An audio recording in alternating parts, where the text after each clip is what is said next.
اب لائبریری میں جا رہے ہیں اور اس کا سب سے پہلے جو میں نے چیزیں بتائی تھی کہ سب سے پہلے اپنی ٹائم دیکھنا ہے کہ اس لائبریری کے کھلنے کے اوقات کیا ہیں. ٹھیک ہے, تو آپ دیکھیں یہاں پر 9 سے 1 بجے تک کھلی ہے, دوپہر 2 سے 3, اور پھر مغرب سے رات 11 بجے تک, اور چھٹی جمعے والے دن ہوگی. ٹھیک ہے, اب یہ اوقات اگر آپ کو معلوم ہوں گے تو آپ یہاں سے استفادہ کرنے میں آپ کو آسانی ہوگی.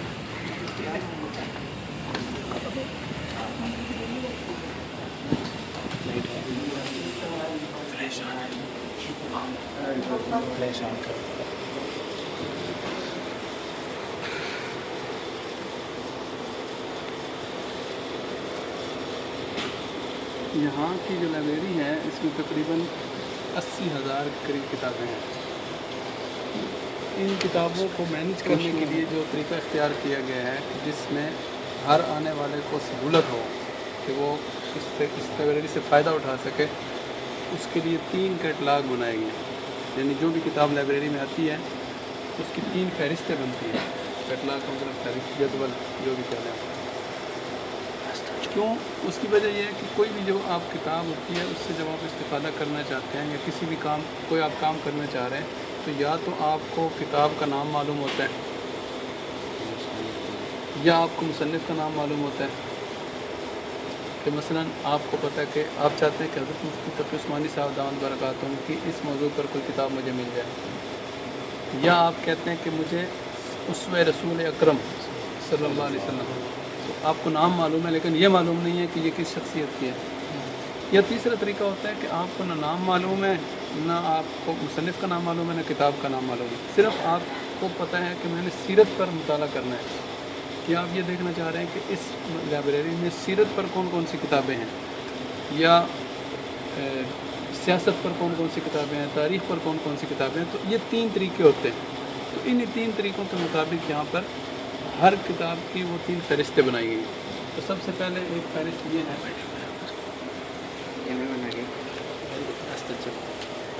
العناوین.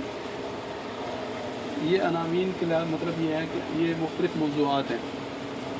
یہ دیکھیں, متحرکات, سیاست, اقتصادیہ, قانون وغیرہ ذالک. یہ یہاں سے شروع ہو رہی ہے, ادھر سے ایک الماری یہ اور ایک یہ, 2 الماریاں ہیں جن میں اس حوالے سے کتابیں ہیں, عنوانات کتابیں.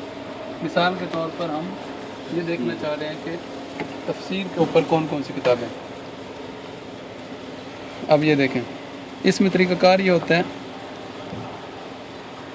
یہ التفاسیر الکاملہ بالعربیہ, وہ تفسیریں جو ساری عربی میں ہیں, وہ تفسیریں جو اردو میں ہیں, وہ تفسیریں جو سندھی میں ہیں, اور تفاسیر کے حواشی, شروحات, مجموع التفاسیر, ناقص تفاسیر جو پوری نہیں ہے, مشکلات القرآن, تفاسیر الآیات, مختلف آیات کی تفاسیر. یہ اس طریقے سے انہوں نے اس کے اندر موضوعات بنا کے پھر ہر موضوع کے تحت ان کتابوں کی فہرست بنائی گئی. یہ ایک کارڈ ہے, ہر کتاب کے 3 کارڈ بنتے ہیں. یہ دیکھیں مثال کے طور پر,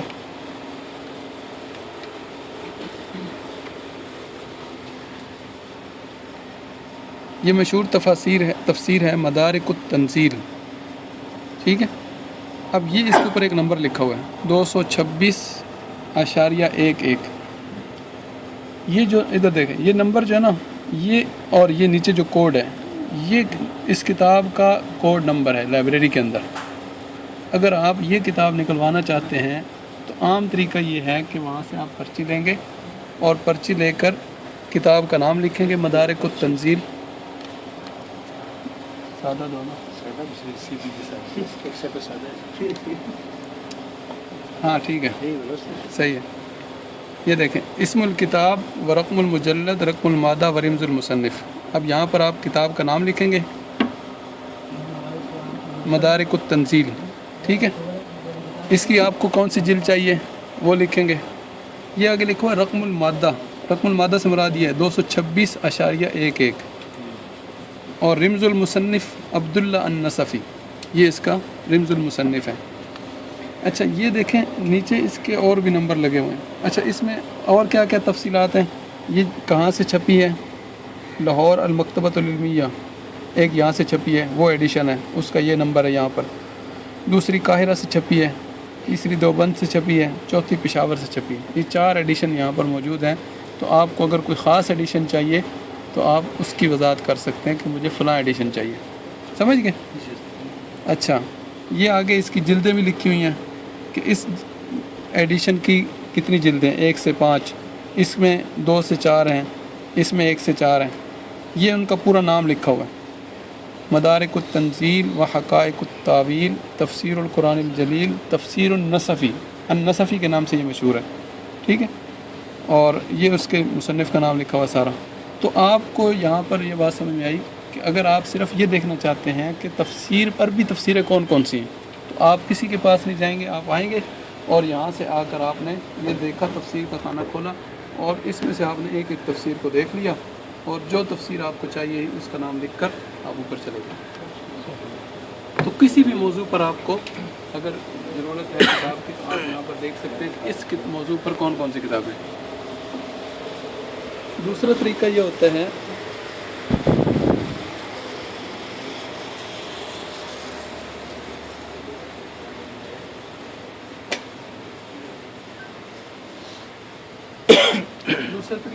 کہ آپ کو مصنف کا نام معلوم ہے لیکن کتاب کا نام معلوم نہیں ہے، یا آپ یہ چاہتے ہیں کہ اس مصنف کی اس لائبریری میں کون کون سی کتابیں، آپ کا کوئی محبوب مصنف ہے جس کو آپ چاہتے ہیں کہ میں اس کی ساری کتابیں پڑھوں، تو آپ چاہتے ہیں کہ یہاں پر اس کتابوں میں سے کون کون سا ذخیرہ موجود ہے۔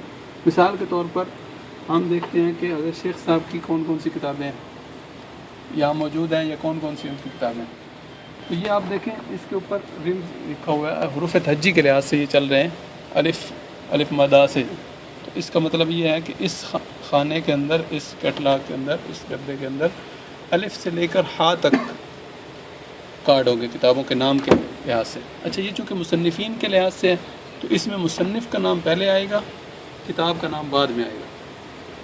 اب دیکھیں ہم چاہ رہے ہیں تقی، اب تقی نام کے جتنے لوگ مصنف گزرے ہیں وہ یہاں پر آئے ہیں۔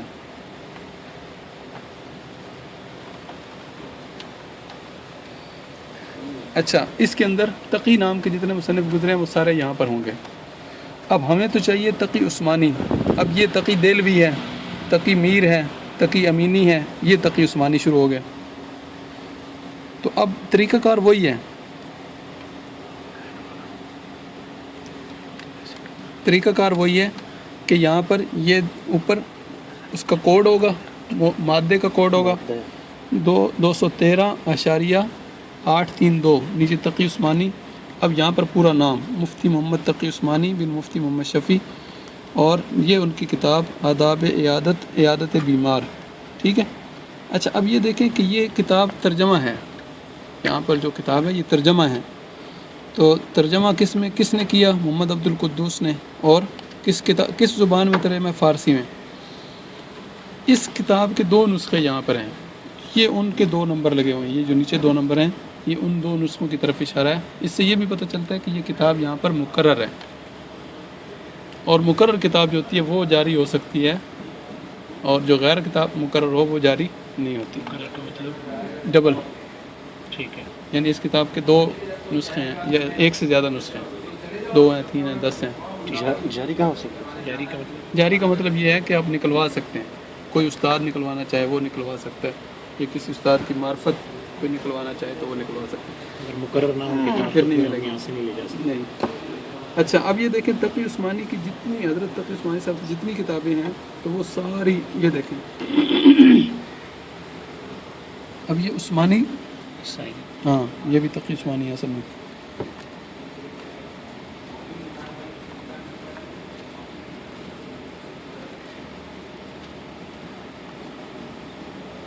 یہاں تک یہ کتابیں ہیں جو حضرت شیخ کی ہیں، ان میں ہر طرح کی ہیں، یعنی جو حضرت کی اپنی کتابیں ہیں وہ بھی جن کا ترجمہ ہوا ہے فارسی میں، عربی میں، انگریزی میں، کسی اور زبان میں، اور وہ یہاں پر ہیں تو وہ بھی ہیں۔ تو یہ سارا ایک مصنف کی جتنی کتابیں تھیں وہ ہمیں ایک ساتھ مل گئی۔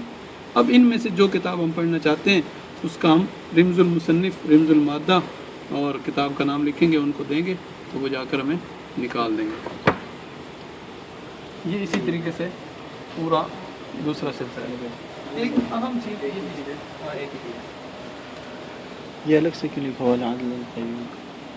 اس کے اندر یہ دیکھیں کہ عبد العزیز، عبد العال، تو یہ وہ اسماء جو یعنی اللہ تعالیٰ کے نام ہے اور ان کے ساتھ عبد آتے ہیں، تو عبد الغفار، عبد القیوم وغیرہ اس طرح کے جو عبد الجبار، عبد الغنی، تو وہ ان کے یہ دو اسماء حسنہ دے کے انہوں نے صرف وہ بتا دی. نہیں. آگے جن مصنفین کے اس میں ہے نا، تو اب جن کے نام اس سے شروع ہو رہے ہیں، یعنی عبد العدل سے لے کر عبد القیوم تک جتنے ہیں وہ اس کے اللہ اندر تعالیٰ کے ناموں میں جو عدل سے القیوم تک ہے اس حساب سے. مصنفین کے نام، جس مصنف کا نام عبد الغفار ہے، کسی کا نام عبد القیوم ہے، کسی کا نام عبد الغنی ہے، آپ تو ہٹا کے تو وہ اب اس کے اندر ایک خاص چیز دیکھیں،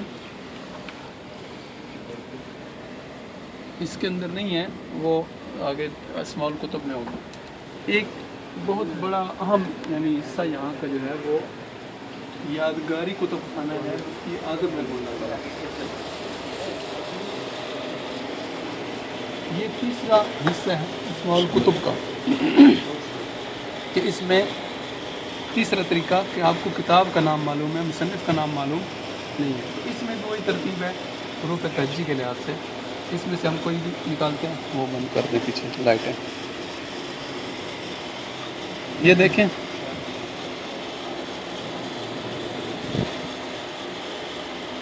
یہ ہم اظہار الحق دیکھتے ہیں. اب یہ دیکھیں، یہ وہی نمبر ہے اس کا، رمز المادہ، اور یہ اس کا مصنف کا رمز، یہ کتاب کا نام، اور یہ پورا نام مصنف کا. اچھا، یہ اس کے مختلف نسخے جو یہاں پر موجود ہیں ان کے نمبر ہیں نیچے. اچھا، کہاں کہاں سے چھپی ہوئی کتاب یہاں پر موجود ہے؟ ریاض کی ہے، مصر کی ہے، مکتبۃ الوحدہ العربیہ کی ہے، پھر مصر مکتبہ ملتزمہ کی ہے، لندن کی ہے. تو یہ مختلف نسخے ہیں جو یہاں پر ٹھیک ہے. قدیم ہندوستان کی تاریخ ضرور صاحب امداد صاحب، جی، اس کا کیا طریقہ؟ اس کا طریقہ یہ ہے کہ اب قدیم قاف سے آ رہا ہے نا، جی، تو آپ یہاں سے قاف دیکھیں، قاف دال، یہ اس میں آ رہا ہے. قدیم ہندوستان کی تاریخ.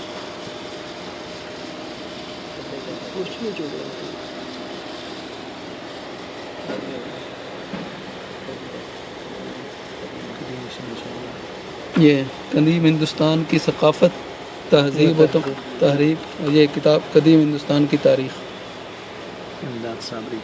یہ سخی نقوی کی ہے.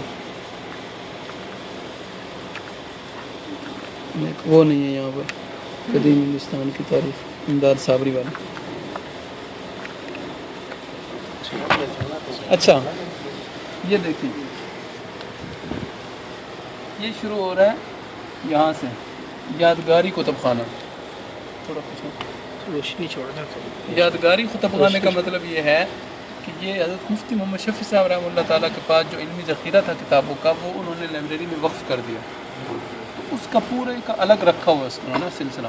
یہ یادگاری کتب خانے میں اسی ترتیب سے مصنفین کے لحاظ سے آب حیات، یہ مولانا محمد قاسم صاحب. اچھا، اس میں کتابوں کے نام کے لحاظ سے، یعنی جتنی کتابیں ہیں ان کا کارڈ بنا ہوا ہے، اور اس کے اندر یہ اس کا نمبر دیا ہوا ہے.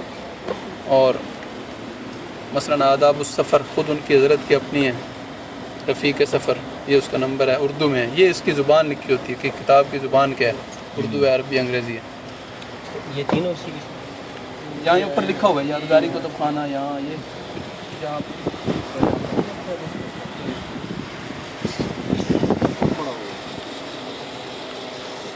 سمجھ گئے. اچھا، یہ دیکھیں اس طرح، یہ البلاغ کے پرانے فائلیں ہیں. البلاغ جب سے شروع ہوا ہے اس وقت سے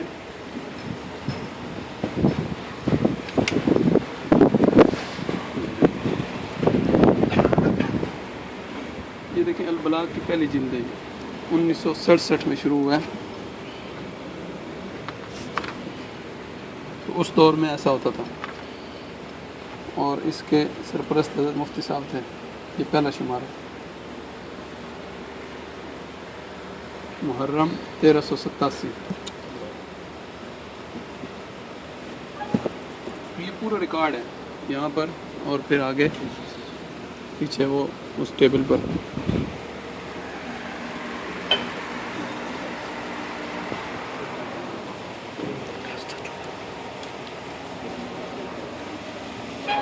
اسی طریقے سے جیسے البلاغ اردو ہے، اسی طرح البلاغ انگلش بھی ہے.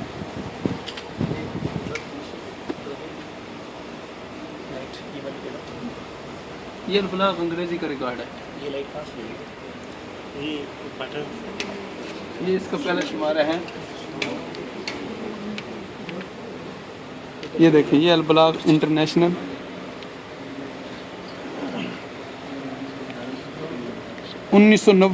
جون 1990 کے اندر البلاغ انگریزی شروع ہوا، یعنی 67 میں اردو میں شروع ہوا تھا، اور 1990 کے اندر پھر یہ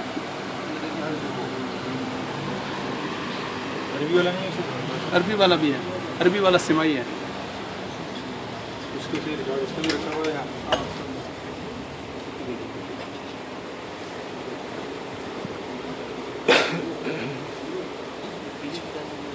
بعد یہ مواعظ اور منصوبات نیچے رکھے ہوئے ہیں. یہ مواعظ حکیم الامت اور منصوبات حکیم الامت، یہ نیچے اس کا حصہ ہے. ویسے کچھ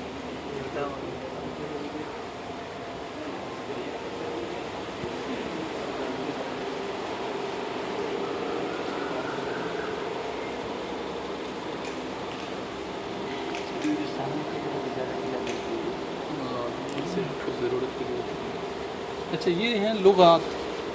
یہ دیکھیں، یہ فارسی کی لغت ہے. لغت نامہ کیا ہے؟ دا خدا. اس کی 50 جلدیں ہیں. ٹھیک ہے. یہ ہے اردو دائرہ معارف اسلامیہ. یہ بڑی اہم کتاب ہے اس حوالے سے کہ اردو دائرہ معارف اسلامیہ لاہور سے شائع ہوئی ہے، اور حضرت شیخ الاسلام صاحب دامت برکاتہم کا جب عربی فقہ اکیڈمی قائم ہوئی تھی، اس وقت ان لوگوں نے اس طرح کے ایک انسائکلوپیڈیا بنانے کا سوچا تھا. تو حضرت نے رائے دی تھی کہ اس کو سامنے رکھا جائے. اردو دائرہ معارف اسلامیہ کوئی اتنی عام ہے. اس کے اندر بھی جیسے میں نے بتایا تھا نا کہ انسائکلوپیڈیاز کے اندر ہوتا ہے کہ آپ کسی شخصیت اور جگہ یعنی مقامات، شخصیات، ان کے تعارف اس کے اندر آپ کو مل جاتے ہیں. مثال کے طور پر اس کے اندر بھی یہ پیچھے اس کے چلتے ہیں. اچھا، اس کو مرتب کرنے والے بھی کئی لوگ ہوتے ہیں جو ایک مقالہ لکھتے ہیں. اب مثال کے طور پر یہ شخصیات چل رہی ہیں. احمد نام کے جو بھی لوگ گزرے ہیں، یا احمد نام کی جو جگہیں آئی ہیں، تو ان کی وہ تفصیل اس کے اندر ذکر کرتے ہیں.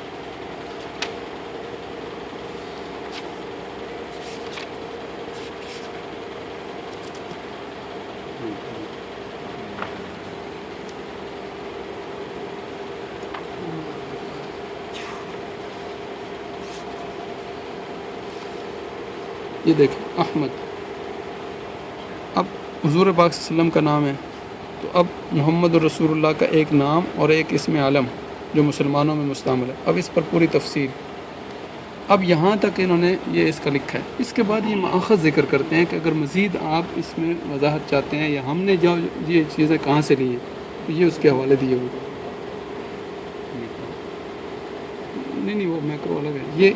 یہ مضمون کہاں سے تیار ہوا ہے، کن کتابوں سے تیار ہوا ہے، تو اس کا یہ حوالے دیے ہوئے.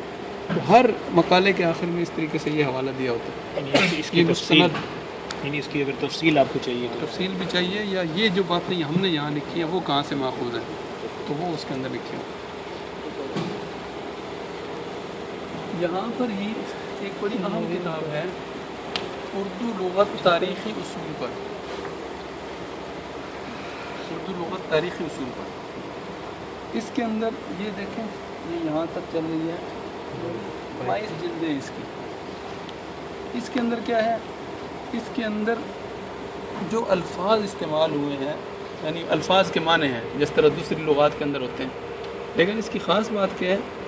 اس کی خاص بات یہ ہے کہ یہ جو لفظ جس معنی میں استعمال ہوا ہے اس کا ادبی استشہاد پیش کرتے ہیں۔ ادبی استشہاد کا مطلب یہ ہے کہ اس لفظ کو اس معنی میں کس شاعر نے کس سن میں استعمال کیا یا کس نثر نگار نے اس معنی میں استعمال کیا، وہ آپ کو بیان کریں گے۔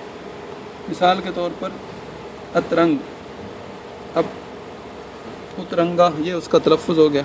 چوکھٹ کی بالائی لکڑی جس کے سرے دروازے کے آثار کے دونوں پاکوں پر ٹکے ہوتے ہیں، یعنی جو دروازہ ہوتا ہے اس کا جو اوپر والا حصہ ہوتا ہے نا، لکڑی جو ہوتی ہے اس کو اترنگ کہتے ہیں۔ اب یہ بات کہاں پر آئی ہے؟ اس کے درمیان 3 اترنگے یا لنٹل ہیں۔ تاریخ تمدن ہند محمد مجیب صفحہ 300 پر اس نے یہ جملہ لکھا، اس کے درمیان 3 اترنگے یا لنٹل ہیں، 1951 میں۔ اچھا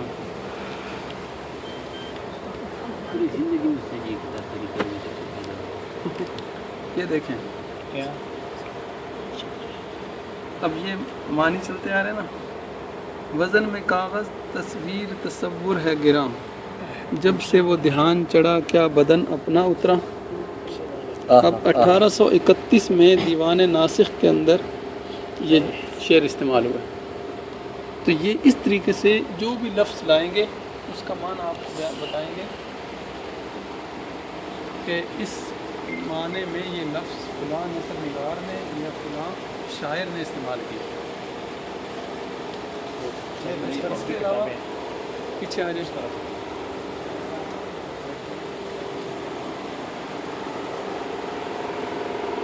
یہ اسی طریقے سے قوامیس ہیں مختلف، یہ تشریحی لغت۔ اچھا اس میں ایک کتاب آپ کو ملے گی، یہ اردو سندھی لغت، یہ شائق اللغات، یہ کھیوارہ اردو لغت، یہ فارسی انگریزی ڈکشنری، ٹھیک ہے، ترکی اردو لغت، فرنگ آصفیہ، قاموس مترادفات جس میں ایک لفظ کے مختلف مترادف ذکر کیے گئے، کیونکہ فصاحت و بلاغت جو ہے اس کے لیے ضروری ہوتا ہے کہ آپ الفاظ بدل بدل کر لائیں، تکرار الفاظ کا جو ہوتا ہے وہ معیوب سمجھا جاتا ہے۔ مثال کے طور پر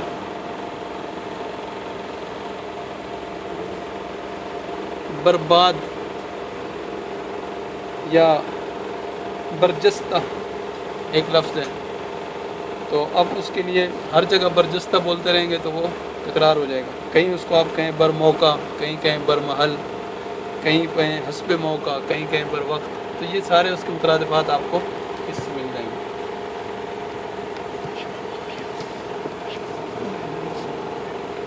اس طریقے سے آپ آئیں اور ان کو الگ الگ اگر آپ دیکھیں ایک ایک کتاب میں تفصیل کیا ہے۔ یہ المغنی یہ بھی ڈکشنری ہے، معجم اللغت الانگلیزیہ الکلاسیکیہ والمعاصرہ، انگلیزی عربی، تو اسی طرح ساری یہ ڈکشنری ہے۔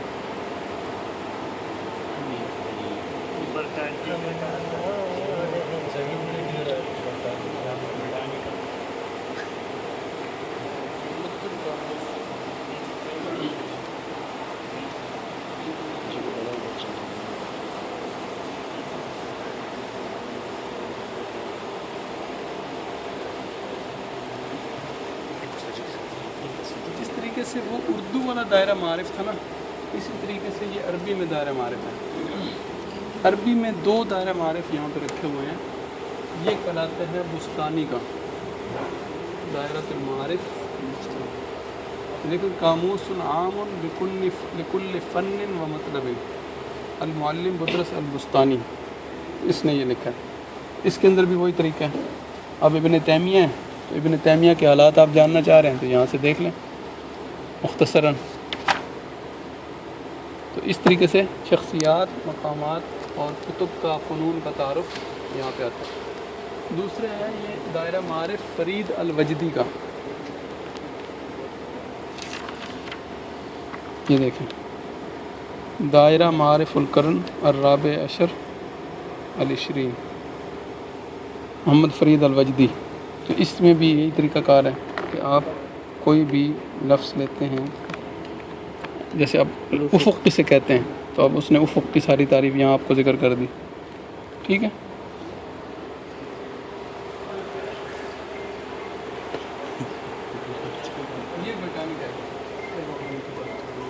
ٹھیک ہے. اچھا اس میں دیکھیں یہاں سے لے کر 12 تک یہ الگ کلر ہے، 13 سے لے کر آگے تک الگ کلر ہے. یہ دیکھیں یہ لکھا ہوا ہے اس کے پیچھے مائکروپیڈیا. ٹھیک ہے.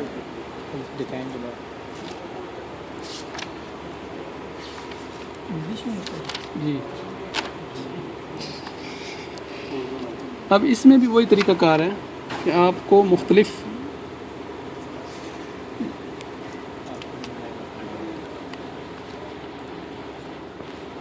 شخصیات یا جو بھی لوگ ہوتے ہیں ان کا تعارف مل جاتا ہے، اس میں تعریفات مل جاتی ہیں.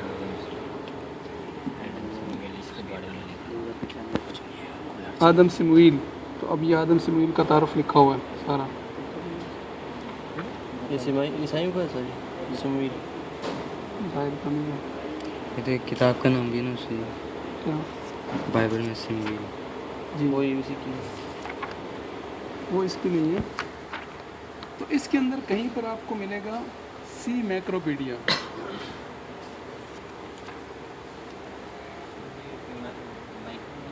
یہ مائکرو ہے، میکرو یہ ہے نا. بھائی توجہ کرو ادھر، ان کو بلاؤ. ہیلو. یہ دیکھیں یہ میکروپیڈیا یہاں سے لے کر یہاں تک یہ سارا. ٹھیک ہے. اچھا ایک چیز یہ دیکھیں گریٹ بکس. اس کے اندر کیا ہے؟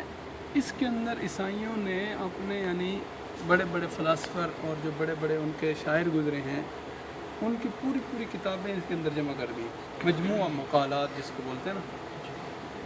تو اس کے اندر عظیم بکس کے اندر اس کی پوری کتاب آپ کو مل جائے گی. مثال کے طور پر آپ نے پڑھا آن دی ٹرینٹی. اب دیکھیں آپ نے آج آگسٹائن کا نام پڑھا نا. جی ہاں.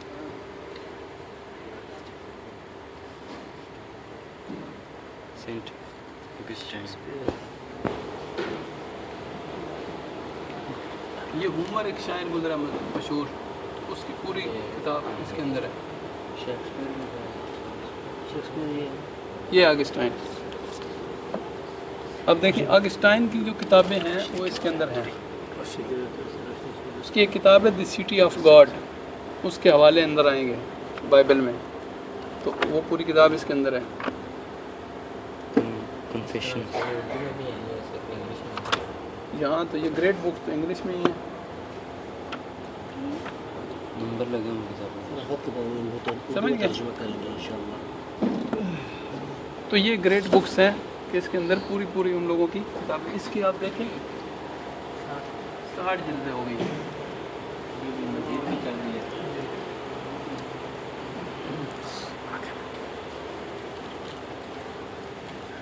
یہ ہماری جو بڑی بڑی مشہور لغات ہیں وہ ہیں.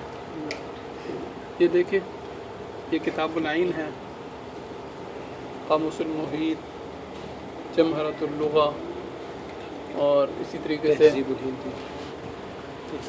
اللغہ، اسی طرح مقدمہ الصحاح، القاموس المعجم العربی. یہ تو یہ ساری کیا ہیں اسی طریقے سے لغت کی کتابیں ہیں. الصحاح، تاج العروس، لسان العرب. ٹھیک ہے. ان سے کیا ہوتا ہے کہ جو جب آپ حوالہ دینے جاتے ہیں ان کو کہتے ہیں ریفرنس بک، حوالے کی کتابیں. جب آپ مقالے وغیرہ میں کسی لفظ کا معنی بیان کرنے جاتے ہیں لغوی معنی، تو اس میں ایک ہوتا ہے کہ جی آپ نے قاموس الوحید سے معنی لکھ دیا، ایسا نہیں ہوتا.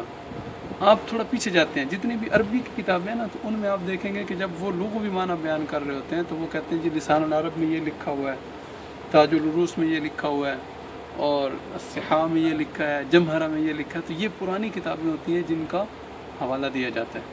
جو بعد کی کتابیں ہیں وہ انہی سے تیار کی جاتی ہیں، تو حوالہ ہمیشہ جو ہوتا ہے وہ بنیادی ماخذ کر دیا جاتا ہے، نہ کہ ثانوی ماخذ۔ یہ ہمارے اپنے اکابر جو دارالعلوم کے اساتذہ ہیں ان کی کتابیں ہیں، اور ان کا ایک نمونہ یہاں رکھا ہوا ہے۔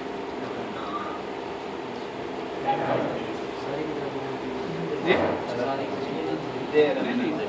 یہ ان کا نمونہ ہے، یعنی یہ کتابیں آپ کو اوپر مل جائیں گی، لیکن یہ یہاں پر صرف دیکھنے کے لیے رکھی ہے کہ یہ کتابیں اساتذہ کی ہیں۔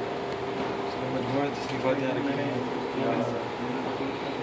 شیخ صاحب کی تمام کتابیں یہاں رکھی ہیں، کچھ رکھی ہیں تقریباً بظاہر تو ایسے ہی ہے، ہو سکتا ہے کچھ نہ بھی ہو، ایسا ہو سکتا ہے۔ تو آج کسی پہ اکتفا کریں؟ پیچھے